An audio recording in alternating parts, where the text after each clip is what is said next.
মানব জাতি তোরে তো বড় মহাব্বত করে আমি বানিয়েছি, তুই তো বুঝলি না তোকে আমি কেমন মায়া করে বানাইলাম। সব সৃষ্টি জগৎ আমি আল্লাহ একটা শব্দ দ্বারা বানিয়েছি। একমাত্র আদমকে বানাতে গিয়ে আমি আল্লাহ আমার হাতখানা ব্যবহার করেছি। আদমের নাকটাকে আমি আল্লাহ টেনে টেনে লম্বা করেছি। আদমের দুইটা কানকে আমি আল্লাহ সুন্দর করে সাজিয়েছি। আদমের কপাল আর গালকে আমি আল্লাহ কুদরতি হাত দ্বারা ঘষে ঘষে সুন্দর করেছি।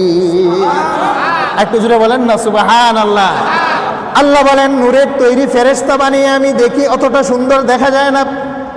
আগুন দ্বারা জিন্নাত বানিয়ে দেখলাম ততটা সুন্দর দেখা যায় না।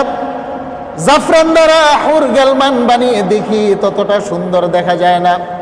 আল্লাহ বলেন রূপা স্বর্ণ চাঁদি দ্বারা আকাশ বানাইলাম, আমি আল্লাহ দেখি ততটা সুন্দর দেখা যায় না। ও নবী আপনি জানিয়ে দেন মানব জাতিকে।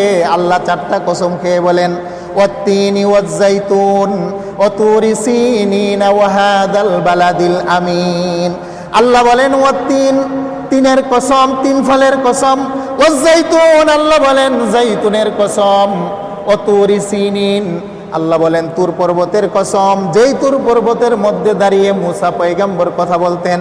ওয়া হাদাল বালাদিল আমিন, আল্লাহ বলছেন মক্কা নগরীর কসম। চারটা কসম খাওয়ার পরে আল্লাহ বলেন যে আদমকে আমি আমার হাত দ্বারা মাটি থেকে বানিয়েছি। লাকাদ খালাকনাল ইনসানা ফি আহসানি তাকওয়িম।